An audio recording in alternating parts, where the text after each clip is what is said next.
I came across Bethlehem Lutheran because I saw the Pride flag and the Black Lives Matter flag waving here on Washington Avenue, and I was like, what is this crazy place?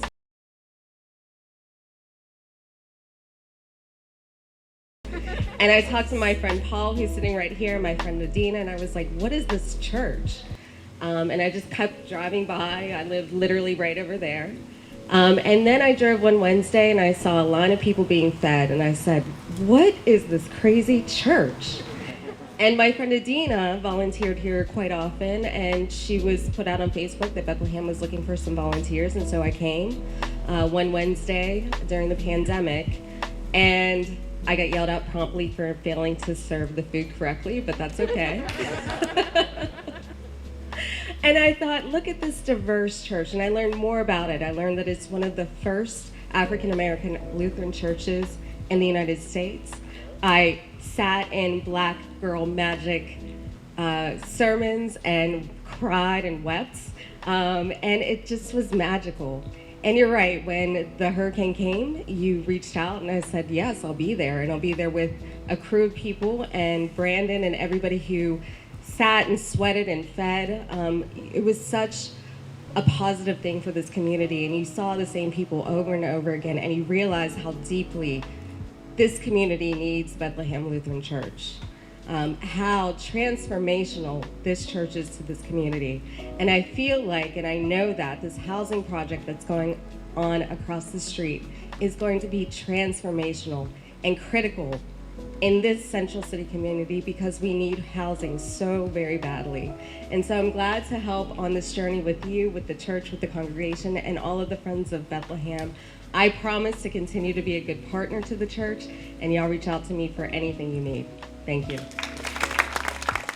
Lift every voice and sing till earth and heaven ring, ring with the harmonies of liberty. We're not one of the big fancy churches on a big fancy avenue. We're a small, scrappy church trying to do a lot with not very much in resources. In your name, Jesus Christ, amen. Bethlehem was founded in 1888. There were earlier Black Lutheran churches founded in New Orleans in 1879 and 1881, and they were all started with schools. And that was because in the late 1870s, the white supremacists took over the Louisiana state government again and resegregated the schools in New Orleans, and then quickly defunded the black public schools. So these churches, by having well-educated teachers and starting schools, really offered a path to education that was not easily available in the city for black children. And that was what Bethlehem started as.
I have been a member of Bethlehem since birth, and never really left.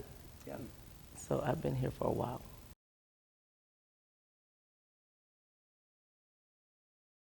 My godmother, Mary Clark, has been a member of Bethlehem since she was 2. Wow. And she's 95. Wow. So she actually went to the Bethlehem school and, has been here since then. So you've then been here a really long time. You must have seen a lot here at Bethlehem, a lot of changes. And when I was coming up, I know our pastor at the time, who's now deceased, was very young and very progressive. Yeah. So, many of the lessons that we learned were about, helping people, about having balance in life, believe it or not, even back then, about not striving for perfectionism, but also giving back and being a part of the community. We had a pastor, not sure where he came from, but he was ousted from his church. And our pastor, Pastor Flagsbeard again, said, we're going to welcome him and he's going to come here. And he became like our vicar or our assistant pastor. He was the one who did a lot of education around, gay rights and, and this was in the maybe the 80s, wow. maybe the late 70s, early 80s. He used to, be involved in a lot of the protests in the French Quarter and, But I mean, the one thing about Bethlehem is, even though it has to me, it always had a conservative bent, Okay. On the surface. Yeah. But we always welcomed everyone and people were always willing to learn. For me, it very much stands out that you're talking about ministry that was happening in the 80s, right? So this is like in the midst, I'm assuming then, of the HIV/AIDS epidemic that was probably coming up around then. In the Deep South, this is decades before we passed any social statement from the ELCA acknowledging, at the very least, the marriage of folks in same-gendered monogamous long-term relationships, right? And for many folks, it is almost ahead of the game for our white counterparts. What then, I guess I'm curious, like, what then do y'all gotta say to the rhetoric of like the Black community then being essentially like more homophobic for some reason than other communities? Because that tends to be a stereotype that's put on the Black church. Like, I think that is a part of the irony of it all, because even though that stereotype is put on the Black church, I think just from what I have observed, there is acceptance in the Black church at the same time. It's almost like the family secret that nobody talks about. Where people are accepted and they're cared for and they're loved, as long as you don't talk about it. I think that has a lot to do with it. But I think in Bethlehem, I think it's maybe similar here. I'm not sure, but I know that we have always been welcoming. yeah, And if they want to talk about it, they talk about it. If they don't, it's okay. right, Respecting that piece of it. yeah. Because some people, especially of a certain age, are not willing to talk about it or even be out, but if, and so that deserves to be respected as well, right? Yeah. But if you want to be out and you want to talk about it, we're good. And I think that's just Bethlehem. You'll see, we've had kids growing up, I think people are very comfortable here and they feel loved here. And honestly, people, this is the church where people will tell you the honest to God truth about yourself, whether you want to hear it or not. And it's just a fact. That's real, that's relatable. I've heard that before, yeah. But that's a comfort. Yeah.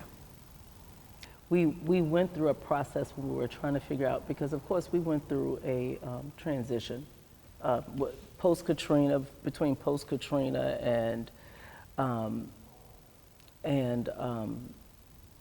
just the whole transition of pastors, between pastors. I think we lost focus for a minute.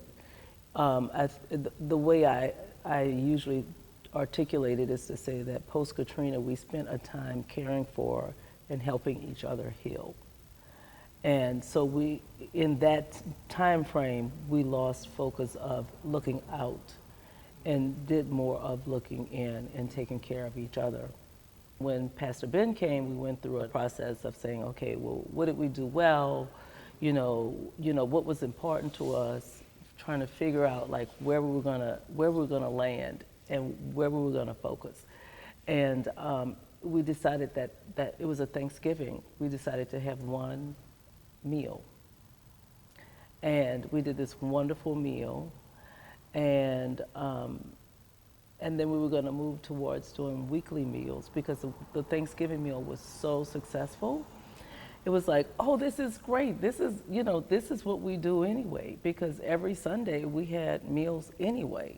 But it was just us, the congregation.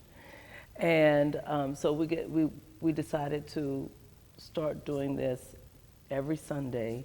And then of course COVID hit. And Pastor Ben's infinite wisdom, he was like, okay, we're going to double down, we're going to readjust, and we're going to figure it out. And Community Table was born. Hi, I'm Deborah Wells. I'm known as Chef D here at Bethlehem Lutheran. I oversee the Community Table, where we feed between 200 and 250 people twice a week.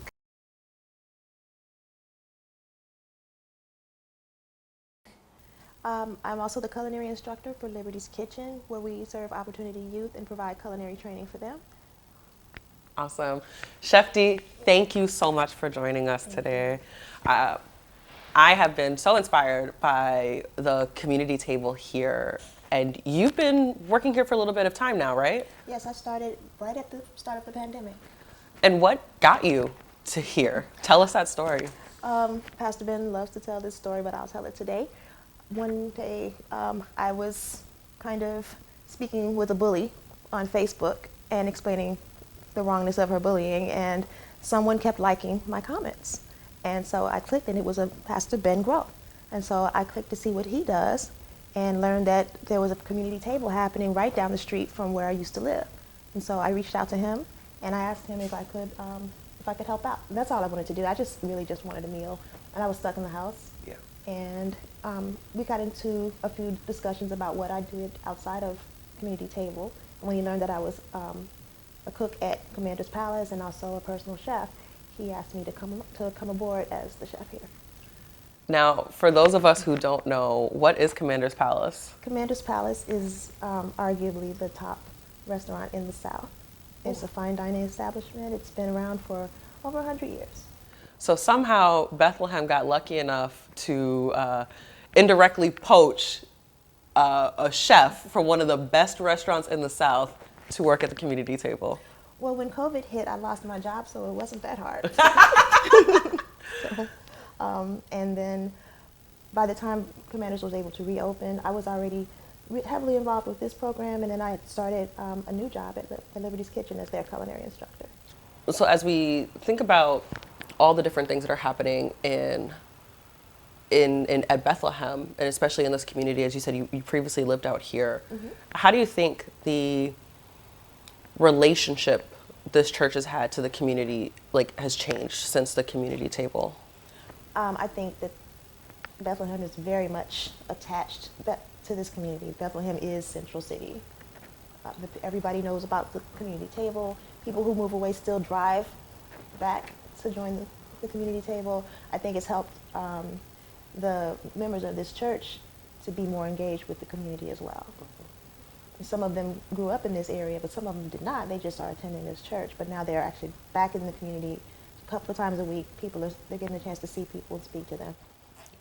I've been a member here for about 45, 46 years. I was first brought here by my godmother and godfather. And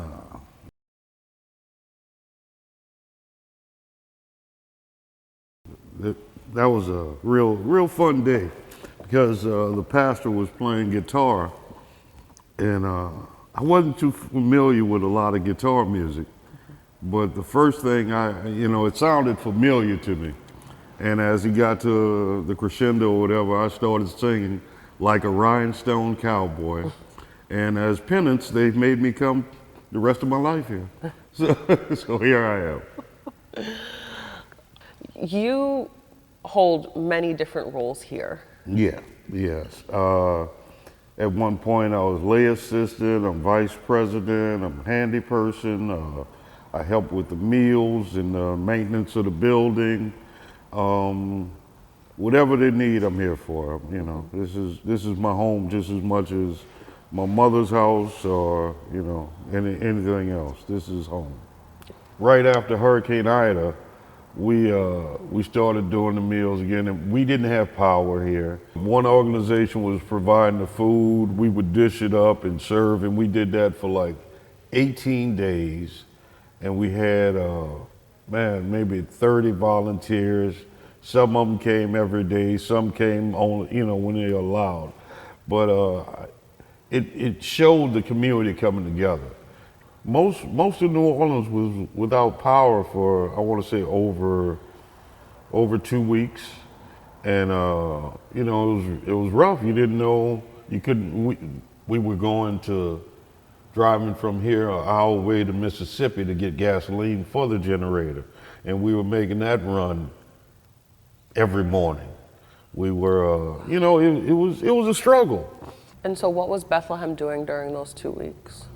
Oh man, we were giving out meals, we were giving out tarps, we had CORE here with FEMA and Red Cross. We were a liaison for one of the blue roof deals.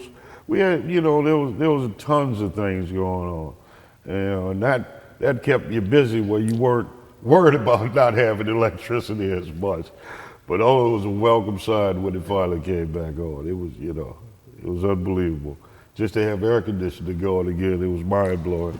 So, from my understanding, you've been here at Bethlehem for a little bit. Correct. I've been here all my life.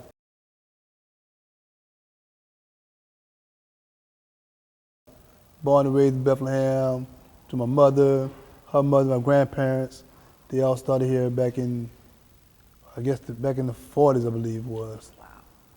Wow. Your family then must have seen a lot change over the years. Yes. A whole lot changed. As far as from just the city to segregation, just the whole walk of Lutheran faith here in New Orleans, predominantly Catholic town, being Lutherans, just a lot, yeah. Even as you talk about being Lutheran, this church has not always been ELCA Lutheran. No, it wasn't. Right? And you were around when it wasn't. Correct. What was that transition like from Missouri Synod to ELCA? Well, when that happened, I was young. I'm like maybe 10, 8, somewhere there. But I remember the change for that because it was a drastic change because at the time our pastor, Pastor Faxbeard, he was moving forward with, equality for, blacks, women, things of that matter. In Missouri Synod, they were straight here. They didn't want to hear none of that, as far as women preaching or, things of that matter. Or they didn't want to deal with, at the time, in the early 80s, the AIDS epidemic. They didn't want to deal with any of these things. Wow. They're like, well, no, we're just going to keep praying on what it has to be dealt with. And at the time, my pastor was like, well, either we're going to get behind us or we're going to leave. They're like, well, leave then. So at the time, Pastor was like, okay, you know what? We'll just leave. We'll be fine because he's for the people, which is church is for the community, not for an organization, for the community. So we left that, and it was kind of better really. Because once we left, we had a AIDS hotline. We openly for anybody come, you gay, straight, come praise God, and that was about. Thinking of when y'all left the church or the Missouri Synod, that's pretty radical to be so affirming. So, and I noticed that because y'all also very proudly have the Black Lives Matter flag as well as the inclusive pride flag. Correct. Hanging right off of the church. Correct. That's a very bold thing for this African descent congregation. It is, because like I said, one thing we focus on, then even now, even more now, we're for the people, for the community, you know, and there's different walks. You have blacks, whites, Asian, Hispanic, you know, gay, straight, it doesn't matter, bi, whatever the case may be. We're all here to praise God. We're all human beings. I've been a member of Bethlehem since I could remember. You know, I came here as a child. My parents brought us here every Sunday for service, Sunday school, and I attended the school also. From my understanding, this is a former LCMS church, right? It's a former school, yes. Do you know any of that history? Former Missouri Synod. Yeah. And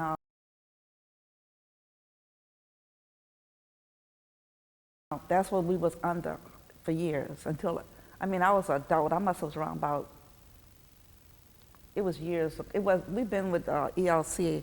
I would say maybe we've been with ELCA about maybe 20 years or 25 years.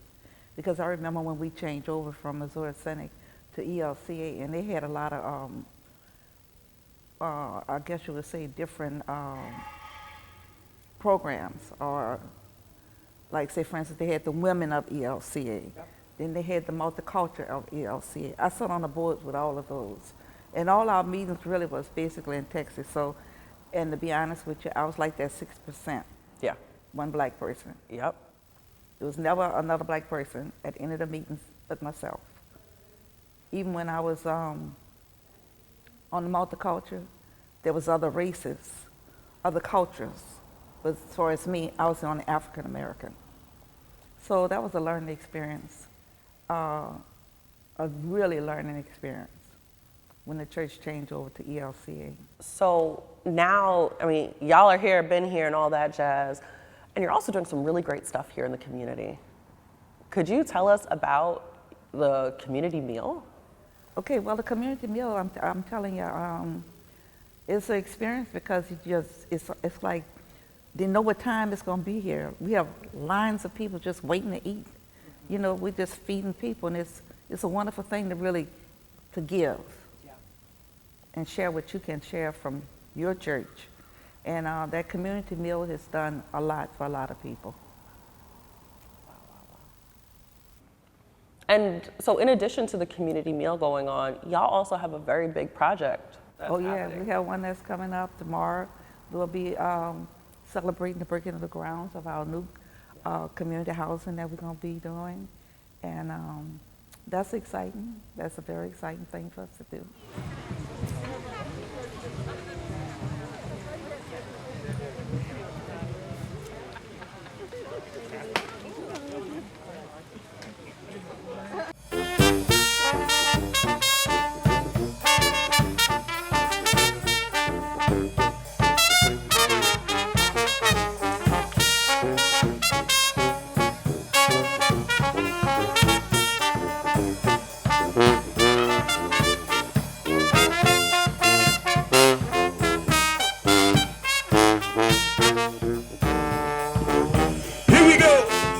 When I'm going to New Orleans, I want to go see the Mardi Gras.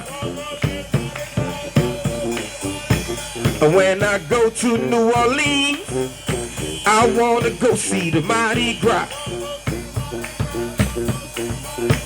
And when I get down there, I'm gonna see that Zulu King. Friends, we are gathered to ask God's blessing as we set apart ground for the building of the first house of our affordable housing project. Good morning, good afternoon. How everybody doing? Good, good. Everybody good. As Pastor said, probably about a year ago, we were in the parking lot, and as we were building this house, we were like, that sure be nice, we could do that. And you know, just in conversation, at the time, people who were building a house were Byron in Tulane University, they was using our parking lot to get into the house. And just a previous conversation, we talking Byron, like, hey, if you need a project, think about Bethlehem. Just a general conversation, no big high hopes on it. Well, one thing about we know, God will show up and show out. Okay? About a month later, Byron called Pastor and said, hey, I talked to the board and we're going to help you guys out. How? We're building a housing project. He was like, are you serious? He was like, yeah. We're like, wow. We were just blown away. Like, okay then. So thus, we're here today for the groundbreaking. So ain't God good? Who do I look up to when I just want to live, laugh, learn?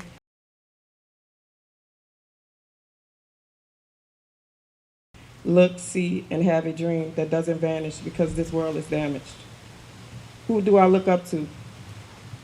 We aren't the same, but yet we bleed the same, breathe the same, heal the same, and yet some would rather kill the same. We aren't the same, but we are what remains. Who am I? All lives matter. We give thanks for God who knew that we were going to be standing on this land, Ashe. We give thanks for Jesus, our honorable ancestor, who was so committed to the love and liberation of his people, gave his life for it, Ashe. We give thanks for our ancestors, those who are on the continent of Africa, Ashe. We give thanks for those who made it through the great Ma'afa, who reside and landed in different lands around the world, Ashe. We give thanks for those who made it to this land in the continental United States, Ashe. We give thanks for the original indigenous keepers of this land, the Chimata and the Choctaw, Ashe. We give thanks for our ancestors who are freedom fighters and liberators like Harriet Tubman. Sojourner Truth. Ashe. Who else we calling on today? Bernice Wally. Ashe. Ashe. Ashe. There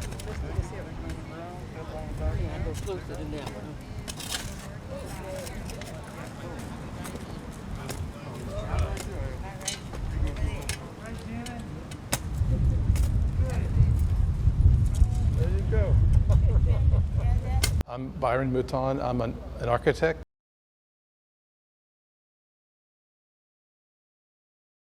Practicing in New Orleans.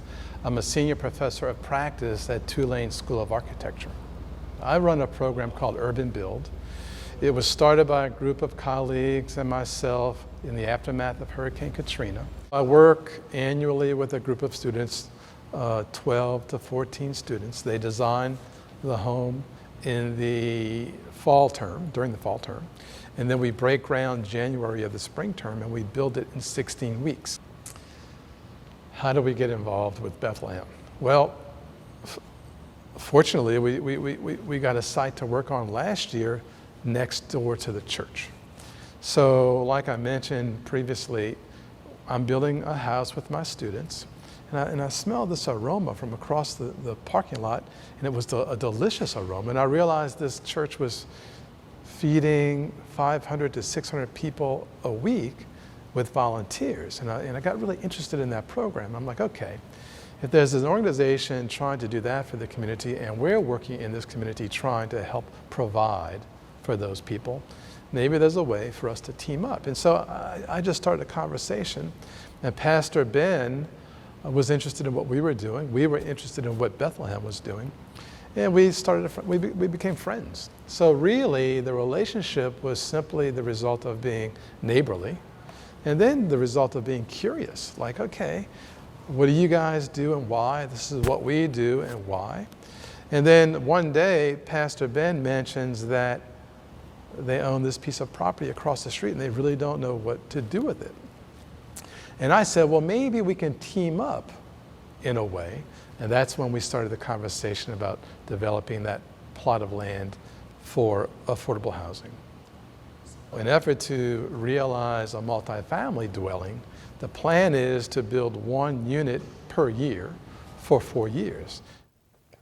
As we think about this community and how these ministries are very much transformative in some people's lives.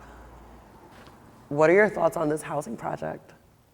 Oh, it's exciting. It is so exciting because the lots have sat. We've owned the lots, I want to say 15, maybe 20 years.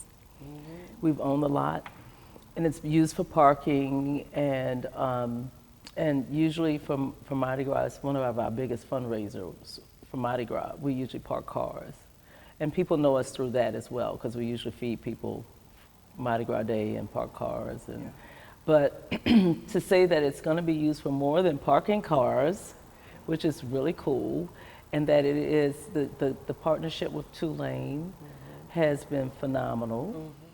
You have a very particular connection, though, to that lot that's being built on. Absolutely. I was actually the church president when we bought the lot, so my name is actually on the lease.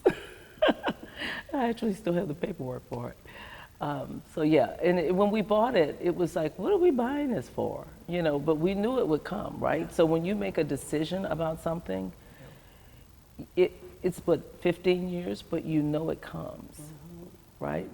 That's prophetic. When you think about it, that your council at the time made a very big purchase, a very big decision, perhaps didn't exactly know what it was going to be for, just knew that like this is something we should do here in this community. Absolutely. And then to see it flourish to this now. Absolutely, absolutely. It's going to be wonderful. I'm excited about it. Yeah. So with the affordable housing project, what are you personally most excited for? You know, it's a change. I love the fact that we're more involved in the community, that we're trying to do things that are not just going to help Bethlehem, but are going to help the neighborhood, that are going to, you know, make it more accessible for everyone. We don't want, again, we just don't want to be the brick church on the corner of Drives in Washington. We want to be a lighthouse, a beacon, you know, somewhere where you can go for assistance, somewhere where someone can help you in some way. So the community around Bethlehem, I'm sure, has stayed the same, but has also changed in a lot of different ways. What was it like when you first started, and how do you understand the community around Bethlehem now? Well, the neighborhood has changed because of gentrification. You know, we're only 3 blocks off St. Charles. It's New Orleans. Everybody's wants to come here for Mardi Gras and all the festivals and things. So, you know, the neighborhood's changed. What was low-income housing has become Airbnbs. You know, what were families in the neighborhood for 40 years have, you know, we got new neighbors.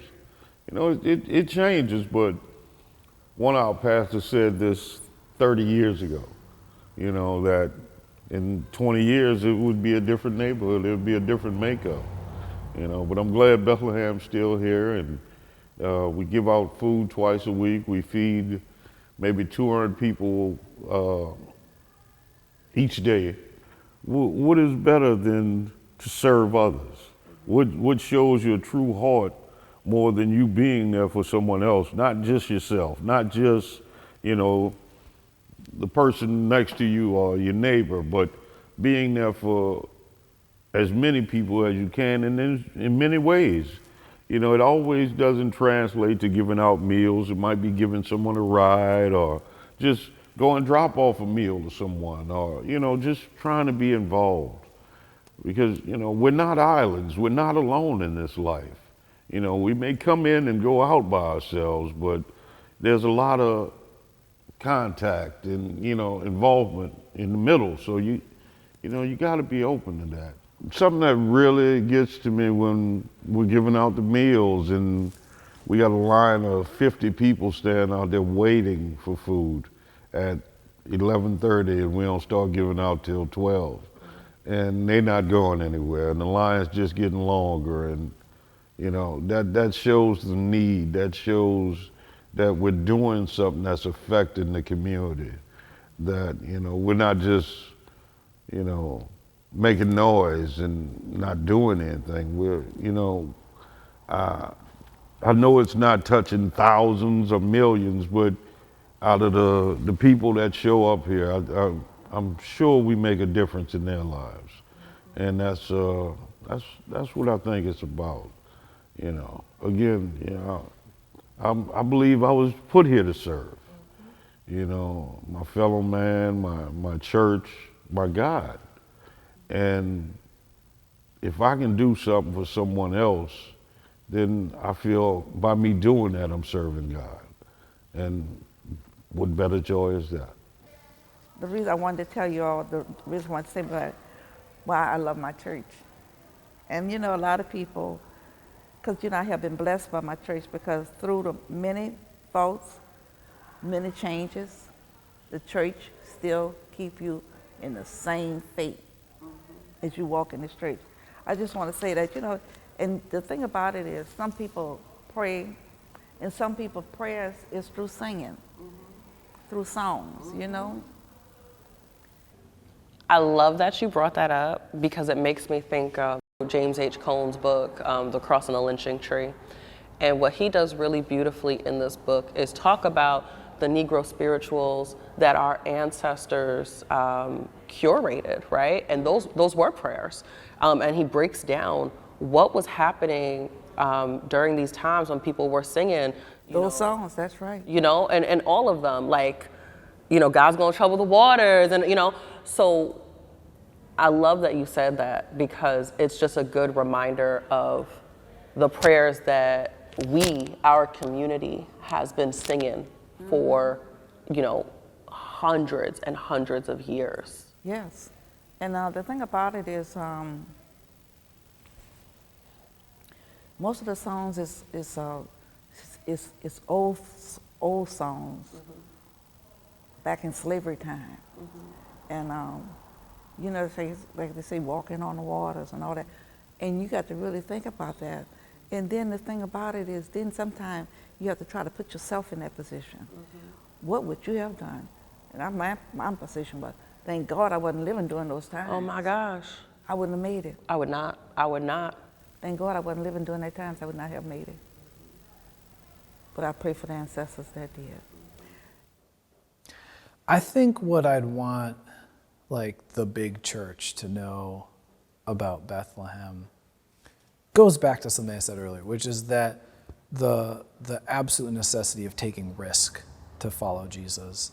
If Bethlehem can do a free meal for the neighborhood, then anyone can. If Bethlehem can build affordable housing, then anyone can. 3 years ago, we had a $60,000 budget deficit on a $120,000 budget. That's half the money that we didn't have. And so, we're special in a lot of senses. We're special because of our Black Lutheran heritage, because of, a history and a present of serving our neighborhood that we prioritize above pretty much everything else. But we don't have an endowment. We don't have wealthy donors. We don't have the internal means to make these things happen. So we partner with everyone we can. We ask neighbors and friends of friends to help us. And by building that community and showing that we care about people with integrity, I think we get to the place where the idea and the commitment is strong enough that the only thing lacking is money. And then the money comes. That's what I believe and it's what I have to believe. It's still scary.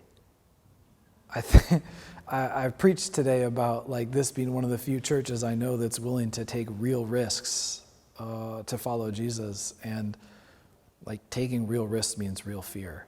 What if we don't get the funding we need? What if the grants dry up?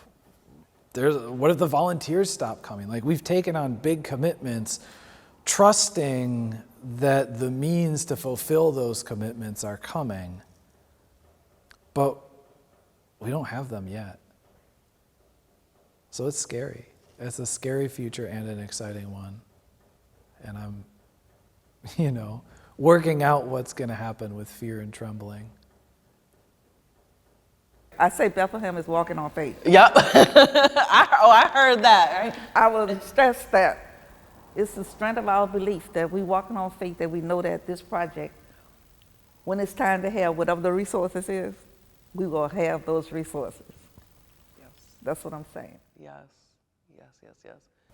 What do you hope for the future of Bethlehem? Where do you see Bethlehem going in 5 to 10 years? Oh my God, don't even ask me that kind of question.